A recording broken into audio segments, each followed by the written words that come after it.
بلند حوصلے۔ ارسلان گراؤنڈ میں بیٹھا انگریزی کے ٹیسٹ کی تیاری کر رہا تھا جب دانش اور مزمل اسے اکیلا دیکھ کر اس کے پاس چلے آئے۔ ہم نے سنا ہے کہ تم اس بار بھی اسپورٹس کمپٹیشن کے لیے منتخب نہیں ہوئے۔ دانش کی بات پر وہ دونوں قہقہ لگا کر خود ہی ہنس دیے۔ ارسلان نے ان کی بات پر توجہ نہیں دی۔ علی جو دور کھڑا ان کی باتیں سن رہا تھا فوراً ان کی طرف آیا۔ وہ سلیکٹ نہیں بھی ہوا تو کیا ہوا، جیت پھر بھی تم دونوں کی نہیں ہوگی۔ ہر بار کی طرح اس بار بھی ہار تمہارا ہی مقدر ہوگی، لوزرز۔ اطمینان سے کہہ کر اس نے ان دونوں کی مسکراہٹ چھینی، جبکہ ارسلان اسے خاموش رہنے کا اشارہ ہی کرتا رہ گیا۔ علی کی بات سن کر وہ دونوں خاموشی سے وہاں سے چلے گئے۔ کیا ضرورت تھی ان دونوں سے وہ سب کہنے کی؟ وہ علی پر برہم ہوا تھا۔ تم نے ان دونوں کو نہیں دیکھا تھا؟ کیسے مذاق اڑا رہے تھے تمہارا؟ علی کو بھی شدید غصہ تھا۔ ان کے کہنے سے کیا ہوتا ہے؟ کیا میں کمزور پڑ جاؤں گا یا ہمت ہار دوں گا؟ مجھے اپنا حوصلہ بلند رکھنا آتا ہے علی، ایسی چھوٹی چھوٹی باتوں کو اہمیت نہ دیا کرو۔ ارسلان نے اسے محبت سے سمجھایا اور علی اس کی نصیحتوں پر سر جھٹک کر رہ گیا۔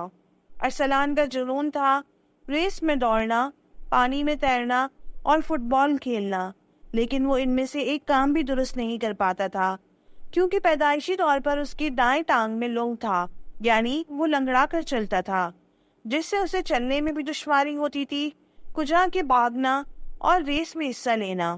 لیکن ارسلان نے جو خواب دیکھا تھا وہ اس کی تعبیر ہر حال میں پانا چاہتا تھا۔ ہمت ہارنا یا مایوس ہو جانا یہ سب اس کی فطرت میں شامل ہی نہیں تھا۔ ایک کامیاب ایتھلیٹ بننا اس کا خواب تھا اور وہ ہر مشکل پار کرنے کی صلاحیت رکھتا تھا۔ وہ بس اپنے مقصد کو حاصل کرنے کی جستجو میں لگا رہتا۔ لوگوں کی طنزیہ باتیں، مذاق اڑاتی نظریں اور چپتے لہجے ہمیشہ اسے اپنی منزل کے قریب کرتے تھے۔ اس نے ہمدردی اور ترس بھری نظریں بچپن سے ہی خود پر محسوس کی تھی، لیکن وہ اللہ سے شکوہ کر کے ناشکرا نہیں بننا چاہتا تھا۔ یہی اس کے والدین نے اسے سکھایا تھا۔ اس نے خود سے اور اپنے والدین سے عہد کیا تھا کہ وہ اپنی اسی کمزوری کو اپنی طاقت بنائے گا۔ علی اس کی یہی بہادری دیکھ کر ہمیشہ اسے سراہتا تھا اور وہ بس مسکرا کر رہ جاتا تھا۔ چلو اب کلاس میں چلیں، ٹیسٹ شروع ہونے والا ہے، اس نے علی کو سوچ میں گم پا کر کہا۔ علی بھی کچھ سوچتے ہوئے اس کے ساتھ چل دیا۔ ارسلان اور علی 9ویں جماعت کے طالب علم تھے۔ دونوں کی دوستی 1 سال قبل 8ویں جماعت میں ہوئی تھی۔ گزرتے وقت کے ساتھ یہ دوستی اس قدر گہری ہو گئی تھی کہ دونوں ہر وقت اسکول میں ایک ساتھ پائے جاتے تھے۔ دونوں کا شمار کلاس کے ذہین ترین طالب علموں میں ہوتا تھا۔ وہیں دوسری جانب دانش اور مزمل اپنے چند شریر دوستوں کے ساتھ ہمیشہ ارسلان کا مذاق اڑاتے تھے، جنہیں ارسلان تو نظر انداز کر دیتا، لیکن ان کے رویے سے علی کو دلی تکلیف پہنچتی۔ وہ اپنے دوست کے ساتھ ایسا کرنے والوں کو سبق سکھانا چاہتا تھا۔ سر کیا آپ مجھے دوڑنے کی پریکٹس کروائیں گے اسکول کے بعد؟ ارسلان سر حمزہ کے آفس میں موجود تھا، جو ان کے پی ٹی سر تھے اور اسکول میں ہونے والے تمام کھیلوں کے مقابلے کے انچارج بھی وہی تھے۔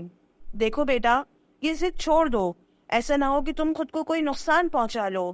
انہوں نے ایک بار پھر وہی بات سمجھانے کی کوشش کی، لیکن ارسلان نے تو جیسے ٹھان لی تھی کہ وہ اپنی اس کمزوری کو اپنی کامیابی کی راہ میں حائل نہیں ہونے دے گا۔ فی الحال وہ خاموشی سے گھر چلا آیا۔ اگلے 2 دن وہ اسکول نہ آیا تو علی کو پریشانی لاحق ہوئی۔ وہ جانتا تھا کہ سر کے انکار کی وجہ سے وہ دل برداشتہ ہو گیا ہے۔ اس نے اسکول سے واپسی پر اس کے گھر جانے کا ارادہ کیا۔ وہ اسکول کے دروازے سے باہر نکلا ہی تھا کہ دانش اور مزمل کی آواز پر اسے رکنا پڑا۔ تمہارا وہ لنگڑا دوست کہاں ہے؟ دکھ نہیں رہا آج کل۔ مزمل کا انداز استہزائیہ تھا۔ علی کا دل چاہا مکہ مار کر اس کے 4-5 دانت تو توڑ ہی دے، لیکن ارسلان کے سمجھانے کی وجہ سے خاموش رہا اور خاموشی سے چلنے لگا۔ پیچھے وہ کافی دیر تک ان دونوں کا مذاق اڑا کر ہنستے رہے، لیکن اس نے پرواہ نہیں کی، بلکہ دل سے دعا کی کہ ارسلان اپنی کامیابی سے ان کا منہ بند کر دے۔ وہ ارسلان کے گھر پہنچا تو وہ اسے اپنے گھر کے لان میں ہی مل گیا۔ ارے علی، آؤ آؤ، کیسے ہو؟ وہ علی کو اپنے گھر میں دیکھ کر حقیقتاً خوش ہوا تھا۔ میں ٹھیک ہوں، تم اسکول نہیں آ رہے تھے 2 دن سے، تو سوچا تمہارے گھر جا کر خیر خیریت پوچھ لوں۔ علی نے وہی لان میں رکھی کرسی پر بیٹھتے ہوئے کہا۔ ہاں سب خیریت ہی ہے، اب چند دن بعد بورڈز کے پیپر ہیں تو میں نے سوچا گھر میں رہ کر ہی تیاری کر لوں اور ساتھ ساتھ ہی اپنی ٹانگ کی فزیو تھراپی بھی کروا لوں۔ 2 دن سے میں دن کا بیشتر حصہ مختلف ایکسرسائزز کرتا ہوں۔ علی کو ارسلان بہت پرجوش لگا تھا۔ یہ میرے ابو کے دوست ہیں، ڈاکٹر دانیال۔ انہوں نے مجھے کہا ہے کہ اگر میں پابندی سے ایکسرسائز کروں تو میری ٹانگ ٹھیک ہو سکتی ہے، لیکن کیونکہ یہ قدرتی عمل ہوگا تو اس میں وقت لگ سکتا ہے۔ بھلے کتنا بھی وقت لگے میں یہ کرتا رہوں گا۔ ارسلان کے پرجوش انداز پر وہ مسکرا دیا۔ تم ہمت نہیں ہارتے نا؟ علی نے رشک بھرے لہجے میں کہا۔ نہیں، بالکل بھی نہیں، لیکن تم ہمت ہار گئے اور ہار مان لی، ارسلان نے شکوہ کیا۔ کون، میں؟ علی نے استفسار کیا۔ ہاں تم ہی، ارسلان نے دو بدو جواب دیا۔ میں نے کیا کیا؟ کس چیز سے ہار مانی؟ علی اب بھی سمجھ نہیں پایا تھا۔ تم بھی تو کرکٹر بننا چاہتے تھے، لیکن اسکول کی ٹیم میں 1-2 بار سلیکٹ نہیں ہوئے تو ہار مان لی۔ علی اب اس کی بات سمجھا تھا۔ ہاں، مجھے لگتا ہے کہ میں اچھا کرکٹر نہیں بن سکتا، اسی لیے اب پریکٹس بھی نہیں کر پاتا، اس نے مایوسی سے کہا۔ ایسا کیوں لگا تمہیں؟ ارسلان نے اس کی طرف جوس کا گلاس بڑھاتے ہوئے پوچھا۔ تم ہی دیکھو نا، کتنی بار کوشش کی ہے اسکول کی ٹیم میں سلیکٹ ہونے کی، لیکن کہاں کامیاب ہوا۔ اس کے لہجے سے مایوسی آیا تھی۔ کامیابی ایک دن میں یا پہلی کوشش میں نہیں ملتی، یہ تو روز کی مشق، مسلسل محنت اور صبر سے ملتی ہے۔ یاد رکھو، انسان ہمیشہ اپنے حوصلے سے کامیاب ہوتا ہے اور حوصلہ ہارنے سے ہار بھی جاتا ہے۔ تمہاری قابلیت سے زیادہ تمہاری لگن تمہاری کامیابی طے کرتی ہے۔